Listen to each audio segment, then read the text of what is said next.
Hello everyone, welcome to my channel. তো আজকে আমি একটা বিষয় নিয়ে কথা বলবো, যেটা সোশ্যাল মিডিয়ায় এই মুহূর্তে তোলপাড় হচ্ছে, অন্নপূর্ণা ভাণ্ডার নিয়ে। তো আমি অন্নপূর্ণা ভাণ্ডার নিয়ে কিছু কথা বলতে চাই। যেই মহিলারা অন্নপূর্ণা ভাণ্ডার পাচ্ছেন না, যে মহিলারা পাচ্ছেন না, অনেকের শতাংশ মানুষ পাচ্ছে না, যাদের খুব দরকার, যারা এর আগে 1,500 টাকা পেতো, সেই টাকাটা দিয়ে তারা তাদের কোনো কিছু দিতে, হয়তো মেয়ের ফিস কি কোনো লোন, নানা রকম ধরনের কিছু তারা বজায় করছেন। কিন্তু এই যে 1,500 টাকাটা তারা বলছে কেন যে 1,500 টাকাটাই ভালো ছিল, তারা বলছে এই কারণে যে যতই কমই হোক না কেন, তারা যে টাকাটা পেতো তারা একটা কাজ করতে পারতো। আর এখন যে একদমই তারা পাচ্ছে না, তারা কিছুই করতে পারছে না, তারা পথে বসার মতো অবস্থায় রয়েছে, তারা তার উপর নির্ভরশীল হয়ে থাকতো একটা জিনিসের ওপর, তাদের সেই জিনিসটা ঢুকছে না, তাই তারা এত হাহাকার করছে। অনেকে বলছেন 3,000 টাকার জন্য কী করছে 3,000 টাকা।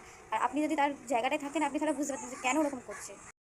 ঠিক আছে, আমি 3,000 কথাটা নাই বাদ দিলাম, 3,000 টাকার কথাটা। কিন্তু আপনি যে বলেছিলেন ক্ষমতায় এলে আমাদের গ্যাস আমরা পাবো 450 টাকায়। আবার আপনি বলেছিলেন যে 200 ইউনিট বিল করলে আমাদেরকে কারেন্টের বিল দিতে হবে না, সেই টাকাটা আমাদের বহন করতে হবে না। সেসবগুলো কী হলো?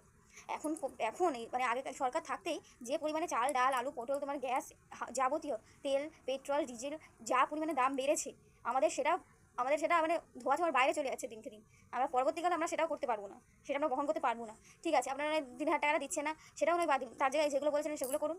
গ্যাস করুন 450 টাকা, 200 ইউনিট কারেন্ট করলে বিল নেবেন না, আলু পটল পেঁয়াজ চাল ডাল সব কিছুর দাম কমান। তাহলে তো আমাদের একটু হবে, তাহলে আমরা সেটা আমাদের সেই টাকাটা দরকার নেই, পার্সোনালি আমার দরকার নেই। আপনারা এগুলো কমান। মধ্যবিত্ত লোকরা তাহলে কী করে বাঁচবে? তাহলে নতুন সরকার এসে কী এমন উন্নতি করলো? সে তো পুরোনো সরকারের মতো সব কিছু একই দাম, একই সেই তো আমাদেরকে সেই জিনিসটা একই তো করতে, আমাদের লাভটা কী হলো? আর আপনারা যে 3,000 টাকাটা দিচ্ছেন, সেটা কোথা থেকে দিচ্ছেন? আপনারা নাকি নিজের ঘর থেকে বের করে দিচ্ছেন? একদমই নয়। ওরা আমরা যা ট্যাক্স দিই সেটাকে আপনারা ফেরত দিচ্ছেন, এতে বেশি কিছু নয়। আর আপনাকে কে বলেছিল 3,000 টাকা করতে? এটা আপনি এগুলো পারবেন না। কে বলেছিল 3,000 টাকা? 1,500 টাকাই তো ভালো ছিল, 1,500 টাকা করে দিতেন আপনি। আপনার তো বেশি যে ওর থেকে আমি ভালো দেবো, ওর থেকে আমি করবো, সেরকম যে মানে একটা প্রতিযোগিতা করে আপনি যে এটা বাড়িয়েছেন, এটা কোনো দরকার ছিল না। আপনি 3,000 টাকা বদলে 1,500 টাকাই দিতেন, তাতেও তো একটা মহিলার একটা তোমার লোন তোমার দিয়ে দিতে পারতো, একটা টিউশনে তোমার টাকা দিয়ে দিতে পারতো তো। কী দরকার ছিল এত বড়? আপনি যেখানে পারবেনই না, এত মুখ করে বলার কী দরকার ছিল যে আমি ক্ষমতা গেলে প্রতি মহিলাকে আমি 3,000 টাকা করে দেবো? এখন আপনি নানা বাহানা দিচ্ছেন কি 10,000 টাকা যারা ইনকাম করে তাদের দেওয়া যাবে না, তারপরে সরকারি।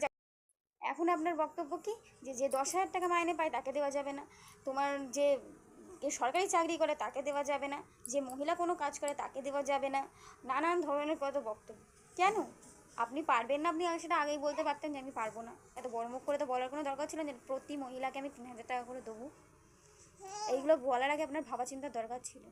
আমার মনে হচ্ছে না যে সরকার এসে কোনো পরিবর্তন করতে পেরেছে, সেই একই রেপ্ট হয়েই যাচ্ছে। ক্ষমতায় আসার পর যে কতগুলো রেপ্ট হয়ে গেল তার তো কোনো বক্তব্য নেই। ডিজেল পেট্রোল কেরোসিন, তারপরে গ্যাস, তোমার বিল, এগুলো কিছুই কমেনি। আলু পটল চাল ডাল কিছুই কমেনি, সেমই রয়েছে, বরং দিনকে দিন আরও বেড়ে যাচ্ছে। আবার যে আপনি যে মহিলারা যে 1,500 টাকা করেও পেতো, তারা 1 টাকাও পাচ্ছে না এখন। কোথায় উন্নতিটা হলো? এখন আমরা মেয়েরা